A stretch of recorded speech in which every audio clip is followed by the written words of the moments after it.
Assalamualaikum teman-teman, kembali lagi bersama saya Eva Indriana dengan tujuan untuk memenuhi tugas dari dosen pengampu mata kuliah manajemen strategi. Di sini saya akan memaparkan materi mengenai konsep dasar manajemen strategi yang berisikan 3 pembahasan, yaitu definisi dan prinsip manajemen strategi serta tahapan dari strategi itu sendiri. Definisi manajemen. Manajemen merupakan suatu proses mendayagunakan sumber daya yang ada secara efektif dan efisien dalam mencapai suatu target. Sedangkan strategi yaitu konsep dasar yang mengarahkan dan mengendalikan beberapa pilihan dalam menentukan sifat dan arah suatu organisasi. Sedangkan manajemen strategi merupakan sebuah keputusan yang mengalahkan pada perumusan strategi-strategi yang meningkatkan efektivitas dan efisien dalam pencapaian target dan objek suatu institusi. Pembahasan yang kedua yaitu ciri khas dari manajemen strategi adalah menekankan terhadap keputusan strategis yang diambil.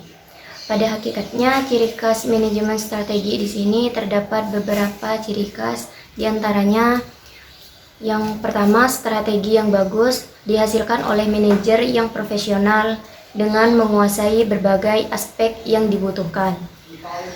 Dan yang kedua, beberapa strategi yang direncanakan dilaksanakan oleh bawahan yang kompeten di bidang masing-masing. Dan yang ketiga, kemampuan untuk bekerja sama antara manajer dan bawahan secara sinergis dalam pencapaian beberapa sasaran suatu organisasi yang sudah direncanakan dengan baik. Ciri khas manajemen strategi yang sudah saya sampaikan tadi harus dilaksanakan dengan prinsip-prinsip dalam manajemen strategi, yaitu sebagai berikut. Yang pertama, manajemen strategi harusnya mampu memusatkan perhatian pada semua target-target yang perlu dicapai sesuai dengan rencana yang sudah ditetapkan. Dan yang kedua, dalam mengambil suatu kebijakan seharusnya manajer mengajak berbagai komponen untuk menghasilkan kebijakan yang sempurna.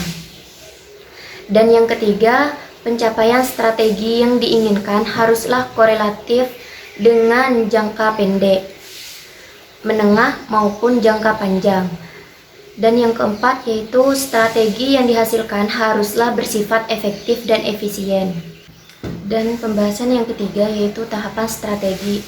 Tahapan strategi terdapat 4 kegiatan yang saling berhubungan antara satu dengan yang lainnya.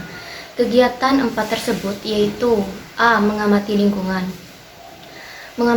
Pengamatan terhadap lingkungan organisasi bertujuan agar semua komponen organisasi mengidentifikasi dan menguasai terhadap potensi dan kekurangan yang dimiliki, sehingga organisasi tersebut mampu mengatasi dengan cara mengembangkan potensi dan meminimalisir kekurangan-kekurangan yang ada.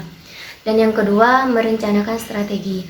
Merencanakan strategi yaitu suatu proses untuk memilih sasaran-sasaran organisasi, menentukan strategi atau kegiatan-kegiatan atau tahapan-tahapan untuk mencapai sasaran-sasaran organisasi, keputusan dan beberapa program strategis yang dibutuhkan dalam pencapaian sasaran-sasaran organisasi, serta pelaksanaan berbagai cara yang dibutuhkan dalam meyakinkan bahwa strategi-strategi dapat dilaksanakan dengan baik.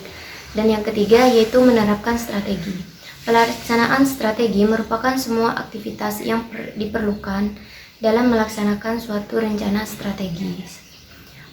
Pelaksanaan strategis adalah suatu proses dan tahapan-tahapan kegiatan strategis, dan keputusan bisa berubah-berubah dengan cara mengembangkan kegiatan, pendanaan, dan mekanisme. Dan yang keempat, menilai strategi.